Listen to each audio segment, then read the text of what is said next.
Opa, seja muito bem-vindo a mais um diário de escrita. Meu nome é Sami Berci e esse diário vai ser sobre escrita de ensaios. Já peço desculpa aí pela minha voz um pouco rouca, eu ainda tô me recuperando da influenza. Aqui em casa todo mundo pegou influenza e as 2 últimas semanas foram realmente uma busca pela sobrevivência. Se você ainda não tomou a vacina, tomem, porque eu esqueci de tomar e esqueci de dar em todo mundo. E todo mundo ficou muito mal, essa gripe não tá de brincadeira. E o que eu fiz nesse tempo foi escrever mais um ensaio pessoal na minha newsletter O Fio da Meada. Nessa altura do campeonato ela já foi publicada. Vou deixar o link de texto nos comentários e também na descrição do vídeo, se você quiser ver, mas só vai lá ler no final, porque vai ser muito interessante fazer essa jornada aqui com você do passo a passo, de como foi o meu processo dessa vez. Cada texto tem o próprio processo, né? Tem a sua própria forma de nascer, digamos assim. Bom, tem muita gente, Dan Cole, muitos influenciadores pedindo, implorando, dizendo: escreva ensaios. Não sei se você já viu, provavelmente sim, porque se você veio parar aqui e não me conhece, você pegou essa referência de ensaio de alguma outra pessoa que tá falando sobre isso, não é mesmo? Ensaio é um tipo de texto, um tipo de escrita, né? Como crônicas, contos, dissertação. E existem alguns tipos de ensaio. Existe o ensaio acadêmico, que é mais conhecido para quem tem essa busca por essa vida intelectual. Ficou muito famoso, muito conhecido ali com o Jordan Peterson, que meio que popularizou, né, essa escrita de ensaios há alguns anos atrás. Inclusive, o arquivo dele com o manual de como escrever um ensaio viralizou há muitos anos e isso aumentou muito a visibilidade do assunto. Mas também existem os ensaios pessoais. E a maioria das pessoas confunde ali o que é um ensaio pessoal do que é uma crônica. E de fato, eu vou te explicar aqui, antes da gente entrar ali no porquê, qual que é a diferença, né? A crônica, em sua essência, é um texto com recorte do tempo, um recorte do cotidiano. Ela não tem o objetivo de te provar algum ponto, ela não tem o objetivo de trabalhar um argumento, de pesquisar, ela tem o objetivo de, tal qual uma foto, te dar um retrato da realidade do que está acontecendo. Muitas crônicas carregam críticas, mas existem crônicas belíssimas, por exemplo, do Rubem Braga, que na verdade só pintam um quadro na sua cabeça, te mostram uma cena do cotidiano dele para que você veja também no seu dia. E o ensaio pessoal, ele sempre traz argumentação, ele sempre trabalha um ponto de vista, né? E o legal é que o ensaio é o tipo de texto que você pensa enquanto escreve, você não precisa comprovar tudo igual no ensaio acadêmico, usar citação para tudo, fonte para tudo e comprovar tudo. Você consegue ali ir de um ponto a outro, trabalha nas suas ideias, suas referências, trazer crônicas dentro dessa estrutura de ensaio, colocando experiências suas pessoais que embasem esse texto. Eu amo ensaio, acabei de terminar ali uma turma do meu clube de escrita que a gente estudou 8 ensaístas, 8 textos, escreveram pelo menos 8 ensaios nesse período. Eu tô postando todos os ensaios que vieram dessa turma lá na newsletter do clube. Eu vou deixar também o link aqui, mas é uma newsletter no Substack que chama o Melhor Clube de Escrita, que é o meu, obviamente. E bom, como é que nasceu esse ensaio, né, Samira? De onde veio a ideia desse ensaio? Eu vou te dizer que não nasceu da inspiração porque eu tava com um profundo bloqueio criativo, mas me sentindo obrigada a escrever, porque eu tenho uma newsletter há uns 3 anos e as pessoas estão lá. 4.700 pessoas esperam receber os meus textos e eu sinto que eu tenho a obrigação de escrever e de publicar. E eu amo isso, certo? Então, eu tava ali pensando, putz, o que eu vou escrever? Eu não consigo pensar em nenhum assunto do momento, porque eu vim ali de um desafio de postagem no Instagram, onde eu tive que produzir mais de 20 vídeos curtos, que eu não gosto, mas fazia parte do desafio. Publico aqui no YouTube também, acabo desenvolvendo muitas das minhas ideias. Tava dando aula no clube, tava revisando os ensaios dos meus autores do clube, E aí eu me peguei com um bloqueio para criar algo meu, sabe? Tava envolvida em tantos projetos que eu não conseguia criar algo meu naquele momento. E aí, o que eu fiz? Eu me obriguei a escrever. Eu me obriguei a ter um tempo para escrever algo autoral, um ensaio meu sobre algum assunto que me provocasse. E aqui eu já trago 2 pontos interessantes. Eu tô lendo um livro, esse daqui, Escrevendo com Alma. E nesse livro, a autora coloca uma lista de possíveis exercícios de escrita. E eu tô me obrigando a passar por todos eles, assim como eu obrigo o pessoal do meu clube a fazer os exercícios de escrita, que eu chamo de dispositivos, que vão ser os gatilhos, que vão colocar eles nas situações para que nasçam os textos deles. Eu peguei esse exercício 1 desse livro, falei, beleza, eu tenho 40 minutos para escrever sobre isso, e peguei meu diário, porque sim, os meus textos eles nascem do meu diário, e comecei a escrever o texto, né? Esse ensaio, ele nasceu bem aqui. O exercício era, eu vou ler para vocês, se você quiser fazer esse exercício também, fica à vontade. Fale sobre o tipo de luz que entre pela sua janela. E aí eu comecei a dizer, eu gosto de como a luz entra no escritório pela manhã. Eu comecei a descrever o primeiro o que eu estava vendo no mundo material, porque a forma mais fácil de entrar no assunto é começando pelo mundo que a gente vê, e depois entrando nas ideias, e a gente começa aí, depois de um tempo ali escrevendo, de 10, 20, 30, 40 minutos, a gente vai conseguindo abrir ali o que tá na nossa cabeça, quais são as nossas ideias, o que tá no nosso coração, quais são os assuntos que a gente quer falar, mas que a gente acaba não se expressando, né?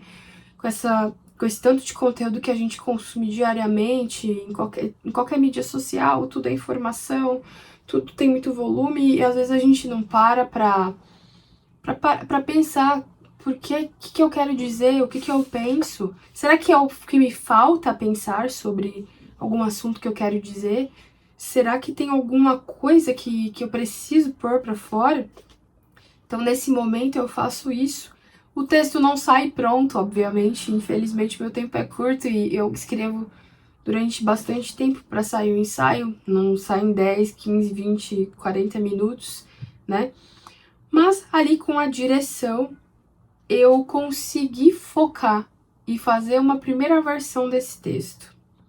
Eu escrevi. E tem um conselho muito bom da autora Natalie Goldberg, que ela fala, quando escrever, escreva. Então, quando escrever, não fica pensando, isso vai acabar, isso precisa acabar, não sei o que eu vou falar. Não tenta manipular o que você vai falar. Escreva, né? Faça o exercício de estar no tempo presente. Por isso que eu falo muito para escrever à mão. Principalmente essa primeira versão do texto é bom escrever à mão. Por quê? Porque quando a gente digita, a gente vai escrevendo muito rápido. E a chance da nossa cabeça ainda tá matutando enquanto a gente já tem essa ânsia de colocar digitado ali, porque o dedo vai mais rápido, meio que não dá tempo pra gente maturar as ideias, não dá tempo pra gente entender o que a gente tá pensando. A mão, ainda mais se a gente se forçar ali a escrever de forma comedida, né? Não psicografar ou dar uma de médico no atestado correndo, a gente consegue ali, né? Existe muito da escrita terapia que diz que quando a gente escreve à mão, a gente escreve com o corpo inteiro. Então, quando a gente vai conectando as nossas ideias, os nossos sentimentos com o papel e entrando no estado de flow, nesse ato de escrever, a gente vai estando presente e vai amadurecendo as nossas ideias, né? Esse, inclusive, é meu pânico com essas pessoas que só geram texto e que não dedicam tempo para o seu próprio desenvolvimento através da escrita à mão, porque como é que você vai amadurecer essas ideias e como é que você vai trabalhar seu intelecto se não existe isso, se você pula essa etapa, né? Mas vou controlar as minhas críticas e vou focar aqui. Depois disso, o que eu fiz, né? Depois de escrever à mão aqui a minha primeira versão, eu fui viver. Porque, obviamente, ainda faltavam coisas nesse texto, faltavam alguns elementos, né? Faltava pensar sobre alguns assuntos. Então eu fui viver. Tava doente, minha família tava doente. Fui provavelmente fazer alguma comida, cuidar de alguém. Fui viver, demorei aí um dia, 2 dias. E aí aconteceu uma coisa muito engraçada. A minha filha Anne, a gente lê em família o livro da Matilda. Eu postei num vlog pra vocês, né, um dia nosso e mostrou ali a leitura. A gente tem um clube do livro familiar. E a gente tá lendo Matilda e elas gostam muito de assistir Matilda. E tem uma cena onde o pai da Matilda rasga um livro. E a Anne falou assim, mamãe, ele não tá rasgando o livro de verdade, né? Nesse momento eu senti assim, meu Deus, eu erro tanto como mãe, mas alguma coisa certa eu tô fazendo na vida dessa criança que entende que alguém rasgar o livro é uma coisa muito errada. E eu fiquei tão aliviada. E eu falei, não, filha, esse livro com certeza foi um livro para esse fim, né? É um livro cenográfico, alguma coisa assim. E aí ela, ufa, não se faz isso, né? Só pessoas más rasgam livros. Como criança, ela falou óbvio, como adultos, nós sabemos o quão certa ela tá, mesmo sendo só uma criança. Pessoas ruins rasgam livros, pessoas ruins não querem que o conhecimento seja compartilhado, né? E eu achei inspirador. Eu anotei numa conversa comigo mesma no WhatsApp que aconteceu e anotei os pensamentos que foram fluindo de mim através desse acontecimento. Então esse acontecimento me despertou um outro pensamento e aí eu fui escrevendo ali correndo, mandando mensagem para mim mesma. Por que escrevendo? Porque se eu falo, eu sinto que eu perco precisão do que eu quero dizer. E quando eu escrevo, eu prezo muito pela precisão do que eu quero dizer de fato. E aí fui vivendo, passou um dia, no outro dia que eu consegui um tempinho, domingo, que é o dia que eu sento para escrever, eu passei todo esse ensaio que nasceu neste caderno para o computador. E depois eu acrescentei aquele pedaço, né, que eu falei pra vocês do acontecimento com a Anne. E aí, depois que eu fiz esse primeiro despejar, né, no meu Substack, aí eu comecei a reescrever, melhorando a forma do que eu quero e conectando um assunto com o outro. Pensei se eu colocava capítulos, se eu colocava subtítulos nas dobras, se eu colocava números em cada ponto de argumentação. Dessa vez eu escolhi deixar correndo como um texto solto, mas normalmente eu paro para pensar qual vai ser a estrutura que eu quero apresentar nesse ensaio. Eu vou querer colocar imagens que intercalem o texto, não vou deixar corrido, não vou. Decidi deixar corrido porque eu tava com saudade de publicar um texto com cara de texto. Depois também fui buscar as minhas próprias referências ao longo do texto. Eu lembrei de uma das minhas frases favoritas do Cartas a um Jovem Poeta, de Rainer Maria Rilke. Não sei se você conhece esse livro, mas se você não conhece, eu quero muito que você conheça, porque é um dos livros que sustentam a base do que eu acredito como escritora, como artista, que é dar valor aos processos, né? A frase dele, eu vou ler aqui para vocês. Não procure agora pelas respostas que não lhe podem ser dadas, porque ainda não as pode viver. E tudo tem de ser vivido. Viva agora as dúvidas. Eu amo essa frase porque ela mostra que enquanto a gente não tem respostas, tá tudo bem a gente viver as dúvidas com intensidade, com entrega, viver os processos com entrega. E eu conectei isso à beleza de escrever um texto, né? Que quando a gente escreve um texto, cada palavra vai surgindo, mas antes ela era desconhecida. A gente não sabia que palavra ia usar. Ela vai se revelando, o texto vai se revelando enquanto a gente dá espaço para que ele venha. E eu acho lindo viver as dúvidas. E é uma coisa que nós temos perdido, né? Principalmente com o crescimento e uso das inteligências artificiais, que a gente só dá um comando e tem uma coisa pronta. A gente tem perdido as dúvidas. E a gente tem perdido a capacidade de ver esse desconhecido nascer com paciência, né? Com respeito ao processo, com entrega no processo. E depois de continuar escrevendo sobre isso e finalizar o texto, aí eu vou pensar no título, né? E vendo qual foi o sentido, qual foi a mensagem principal do texto, eu escolho um título que me ajude a dizer sobre o que eu falo sem revelar tudo. Então, o título desse ensaio é Enquanto Ainda Sei Pensar Sozinha, num tempo de respostas instantâneas, a lenta arte de duvidar. E eu falo nesse texto sobre a importância de duvidar, a importância desse período de não ter as respostas, porque, na verdade, a gente nunca tem todas as respostas que a gente espera e uma vida é pouco para que a gente tenha certeza de tudo, né? A gente nunca tem acesso a todo o conhecimento e eu não trato isso com angústia, eu trato isso com beleza, porque eu acredito que é isso que nos move, certo? E depois disso eu faço a parte chata, né? Que é pesquisa de o que eu quero que seja palavra-chave para fazer estratégia de SEO, publicação e divulgação, né? É muito importante falar sobre SEO, publicação e divulgação.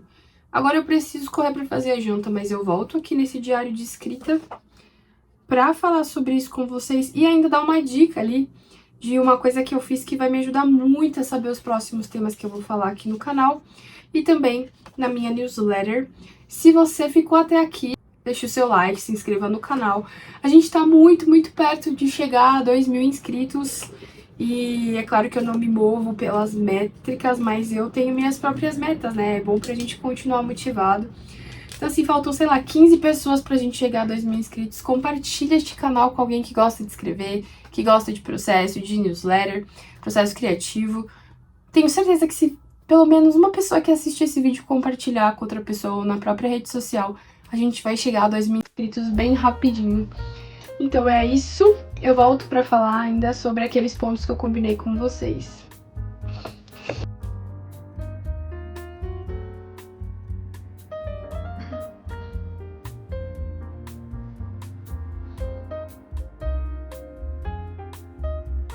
Bom dia, dia 2 do Diário de Escrita, e hoje eu falei pra vocês que eu ia me aprofundar um pouquinho em SEO. O que é SEO? É basicamente uma estratégia de usar a palavra-chave para mecanismo de busca, para você ser encontrado no Google, para você ser encontrado na inteligência artificial, para deixar o seu texto bem ranqueado sobre algum assunto. Quando alguém estiver buscando pelo assunto, vai encontrar ali o seu blog, o seu Substack. No meu caso, eu uso o Substack como newsletter e blog. Então, tem alguns artigos específicos que, na estratégia deles, eu quero que eles sejam encontrados com uma busca por um tópico. E tem outros que eu não me importo muito. Mas o próprio Substack tem um artigo onde ele mostra, né, algumas diretrizes de como usar essa estratégia no seu texto. Eu sempre vou recomendar que você não pense só nisso, né, na sua escrita e no seu texto, porque senão seus textos vão ser muito técnicos, sem alma, ou podem ficar muito repetitivos, né. Então, basicamente, eu vou te falar o que eu faço. Eu escrevo meu texto, se ele é mais literário, não me importo tanto com isso.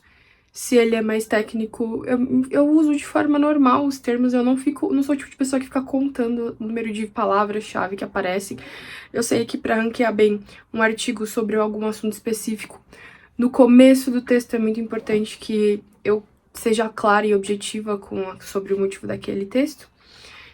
Mas eu uso muito uma estratégia de 2 títulos diferentes, que é usar um título que vai ser enviado para minha base e ficar como título principal, e usar um título para a otimização do mecanismo de SEO, né? E o próprio Substack recomenda que isso seja feito. Vou mostrar aqui para vocês. Esse é o ensaio que eu tô falando com vocês, que já tá publicado há alguns dias. Deixa eu tirar aqui minha Nossa Senhora que tava na frente. Você vem em configurações quando você está criando o seu texto. E aqui você encontra opções de SEO. Nesse, vocês podem ver que eu não mudei, continua a mesma coisa. Porque o meu objetivo com ele não é ser ranqueável. Meu objetivo com ele é fazer compartilhar da minha ideia com o meu público. Mas aqui, eu teria esses 3 campos para mudar. Que é o título, descrição e o URL, que é o endereço da publicação. E o próprio Substack fala sobre isso. E o Substack basicamente fala para quando você otimizar seu título, você usar a palavra-chave nele, mas não sobrecarregar de palavra-chave, senão ele perde ali ele é desconsiderado, então use a palavra-chave com sabedoria no título de SEO e use no começo do título, porque existe um limite de caractere que depois as palavras-chave somem da busca. Ele também pede para que você seja breve, né? Não faça um título muito longo. Também diz que é muito interessante, sei lá, se você quer ser encontrado com o seu projeto, se ele tem um nome específico, você sempre colocar também o nome do seu projeto no seu título lá pro fim. Então, por exemplo, se eu quiser colocar em todos os meus textos Sami Bercy no título de SEO no final, eles sempre vão aparecer na busca quando as pessoas colocarem meu nome na internet por algum motivo. Isso também funciona, é uma dica para marcas. Em quesito de descrição de SEO, que é aquela meta description, é um pequeno resumo sobre o que é o seu texto, o que ele resolve, o que ele faz, também usando as palavras-chave. Então, se eu tivesse um manual sobre o que é o manifesto de marca, estaria lá na meta description, de forma bem direta ali. Um manual de como escrever um manifesto de marca. Que aí, se a pessoa pesquisasse isso no Google, ela viria automaticamente para minha newsletter. O URL, se você quiser muito alterar, você pode alterar. Ele normalmente já vem otimizado com o título do seu texto. O Substack também recomenda que você pense no seu SEO de acordo com o seu público. Então, como o seu público faria a busca desse tema para você otimizar? Então, se você escreve crônicas ou ensaios, enfim, é interessante pensar em colocar esses termos no seu mecanismo de busca para que você seja encontrado. Aqui não é para ser um manual, mas vou deixar aqui na descrição do vídeo o link para esse post, que é um guia do próprio Substack, é oficial deles. Dá para você traduzir para o português e ver mais detalhes. Bom, e depois que eu faço essa otimização, eu programo a minha postagem, normalmente para domingo de manhã. Às vezes eu publico em outros horários também, mas é sempre bom acostumar os seus leitores com a sua periodicidade, porque eles conseguem encaixar na rotina deles e você consegue criar a sua própria rotina de escrita de uma forma saudável. Não sabe o que criar uma rotina de escrita? Eu fiz um vídeo aqui sobre o básico de uma rotina de escrita que pode te ajudar a conseguir uma rotina satisfatória no seu dia a dia. Eu vou deixar ele aqui no final do vídeo como uma indicação. E eu queria compartilhar uma coisa com vocês muito massa que eu fiz no meu diário e que vai me ajudar muito a me nortear nos conteúdos que eu vou continuar criando, né, aqui e também no meu Instagram, no Substack, que se chama Lista de Obsessões. Antes de mostrar minha lista de obsessões, eu vou explicar por que eu fiz isso. É muito difícil você se manter autêntico conforme você vai criando muito conteúdo ao longo da sua vida. Porque sempre vai existir dentro de nós aquele conflito entre fazer o que dá certo e fazer o que você gosta e o que você acredita. Eu não quero ficar postando no meu canal pra ninguém assistir. Todo mundo quer construir uma audiência e tudo mais. Mas a questão é que, como eu já trabalho usando a minha criatividade para o outro, encomendada, eu quero muito que todas as minhas coisas sejam sobre coisas que eu gosto e que as pessoas que cheguem até mim se atraiam pelo meu jeito de viver a vida, de ver as coisas, de fazer as coisas. E eu sou assim. Eu não sou um guru pretensioso que vai te impor coisas e ficar falando com certeza, não sei o que. Eu sou desse jeito que vocês veem e eu quero que as pessoas que fiquem por perto de mim, que façam parte do meu clube, sejam assim também. Então, para não me perder, eu criei uma coisa aqui no meu diário que vai servir como um mapa do que eu quero falar. Então, se você sente que você não sabe do que você quer falar no seu Substack, no seu YouTube, quer começar um projeto, mas não sabe sobre qual assunto falar, eu recomendo demais que você faça isso. E é por isso que eu vou te mostrar que raio de lista de obsessão é essa. Vou mostrar pra você. Bem-vindo ao meu diário. Poucas pessoas têm acesso a essas informações sigilosas. Eu criei a minha lista de obsessões. O que significa isso? Todos esses assuntos que eu listei são assuntos que moram na minha cabeça. Todo profissional criativo tem algumas obsessões, alguns assuntos que se repetem na nossa cabeça, nas nossas criações, nas nossas reflexões, nas nossas histórias, nas nossas conversas. E é muito interessante listar essas obsessões e não ignorá-las, e não achar que a gente já falou demais delas, mas listar elas, porque elas são fontes de temas inesgotáveis pra gente pesquisar e falar sempre sobre elas de formas diferentes. Então, minhas obsessões são escrita, escritores, curiosidades e pensamentos. Inclusive, tô querendo muito testar a rotina de outros escritores e trazer como vlog pra vocês. Vamos ver se vai dar certo. Processo criativo, também amo. A existência, o luto, pequenos detalhes que dão alegria. A IA e como somos burros quando delegamos o nosso desenvolvimento. Listei 14 coisas e eu coloquei que eu preciso atualizar de 6 meses a 1 ano. E é essa lista de obsessões que eu vou usar toda vez que eu for sentar para escrever um artigo ou para gravar um vídeo no YouTube. Eu vou usar essa listinha aqui, porque eu quero me manter fiel ao que eu gosto. Eu quero criar conteúdos que eu gostaria de assistir. Eu gosto de assistir os meus vídeos quando eles estão prontos, e eu faço isso em família, então eu quero permanecer fiel. Recomendo que você faça a sua lista de obsessões e não pense que você, eu falei muito sobre um tema, não vou falar mais. A gente precisa falar as nossas ideias, nem todo mundo vai encontrar todos os nossos conteúdos e assisti-los. Quanto mais a gente for fiel às nossas ideias e compartilhar em mídias diferentes, de formas diferentes, é melhor. Então, eu te aconselho a fazer isso. O que acontece depois que eu faço tudo isso? Escrevi, revisei, publiquei. Eu vou para divulgação, que é uma parte muito importante. Como é que eu faço essa divulgação? No meu Instagram, no próprio Substack, fazendo repost, e também num canal que eu tenho, que é o Grupo dos Chegados no WhatsApp, que é um grupo gratuito, onde as pessoas vão lá, porque elas gostam de me acompanhar e não querem perder nenhum conteúdo meu. Às vezes eu dou indicações de livros e tudo mais, e aí eu faço essa divulgação.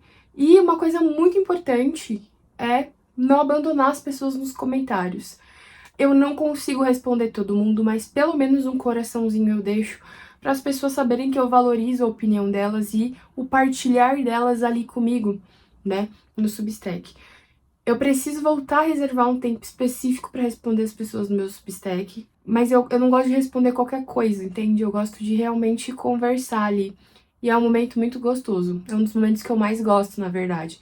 Que é quando a gente tem a noção do que o nosso texto causou. Igual aqui no vídeo. Eu adoro ler o comentário de vocês, porque eu sinto que eu não fiquei falando sozinha, né? Então, se você gostou desse diário de escrita, se você chegou até o final, comente Obsessão, que não é o filme, mas eu vou entender que você chegou até aqui e que você vai fazer a sua lista de obsessões.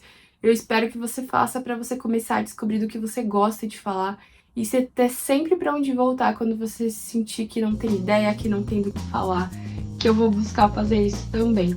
Espero que vocês tenham gostado, espero que minha saúde seja estabelecida e eu vejo vocês no próximo vídeo, que pode ser algum desses que eu vou deixar na tela como sugestão. Eu tenho certeza que você vai gostar.